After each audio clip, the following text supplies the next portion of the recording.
Hello guys, കൊച്ചിയിലൊക്കെ famous ആയിട്ടുള്ള തക്കാശി മന്തി പെരിന്തമണ്ണ വന്ന കാര്യങ്ങളൊക്കെ അറിഞ്ഞിട്ടുണ്ടാവും. ഇന്ന് അങ്ങോട്ടാണ് നമ്മൾ പോകണം. എല്ലാ ആംബിയൻസോട് കൂടെ തന്നെയാണ് തക്കാശി മന്തി പെരിന്തമണ്ണ വന്നിട്ടുള്ളത്. മന്തി വരുന്നതിന് മുമ്പ് കുറച്ച് കക്കരിക്കും ക്യാരറ്റൊക്കെ കൊടുന്നിരും. പക്ഷെ ഇതിലെന്തിനാണ് ആ പുളിന്റെ സാധനം ഇട്ടിക്കണെന്ന് മനസ്സിലായില്ല. അങ്ങനെ മന്തി വന്നു. റൈസിനെ കുറിച്ച് പറയുകയാണെന്നുണ്ടെങ്കിൽ അടിപൊളിയാണ്. ചിക്കനെ പറ്റി പറയുകയാണെന്നുണ്ടെങ്കിൽ ചിക്കൻ കുറച്ച് ഹാർഡായിരുന്നു. അതൊന്ന് സോഫ്റ്റ് ആണെന്നുണ്ടെങ്കിൽ 100ക്ക് 100ആണ്. റൈസിനെ കുറിച്ച് ഒന്നും പറയല്ല, നല്ല ഫ്ലേവർ ഉള്ള റൈസാണ്. കഴിച്ചു നോക്കി നിങ്ങൾക്ക് എന്തായാലും പറ്റും. മന്തി ആകുമ്പോൾ പിന്നെ മയോണൈസും അതിന്റെ കുറച്ച് കാര്യങ്ങളൊക്കെ കൂട്ടി കഴിക്കണം എന്നാണല്ലോ. അതൊക്കെ കൂട്ടി കഴിക്കാൻ മന്തി റൈസ് സെറ്റാണ്. ചിക്കൻ ഒന്നും കൂടി സോഫ്റ്റ് ആണെന്നുണ്ടെങ്കിൽ ഒന്നും പറയേണ്ടതില്ല, ഫുള്ള് സെറ്റ് ചെയ്യുന്നു. പിന്നെ ഞാൻ ട്രൈ ചെയ്തത് ഇവരുടെ മസാല ഷവായാണ്. ഇതിനെക്കുറിച്ച് എന്താ പറയേണ്ടതെന്ന് എനിക്കറിയില്ല. മസാല ഷവായ ഒരു മുതല് സാധനമാണ്. വരികയാണെങ്കിൽ ആദ്യം ഞാൻ ഇവിടുന്ന് റെക്കമെൻഡ് ചെയ്യൽ ഈ സാധനമാണ്. ഈ ഒരു മസാല ഉണ്ടെങ്കിൽ തന്നെ നമുക്ക് ഫുള്ള് മന്തി കഴിക്കാൻ പറ്റും.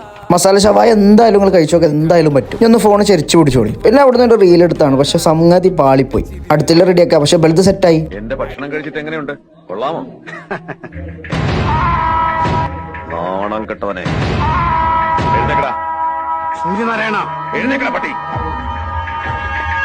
റീൽ കണ്ട് ഞാൻ ആരും ഇത് മറക്കണ്ട. സ്പോട്ട് വരുന്നത് പെരിന്തമണ്ണ ഫുഡ് അങ്ങാടിയുള്ള തക്കാശി മന്തി. അപ്പോൾ ഓക്കെ, അദ്യോസ് ഹബീബി.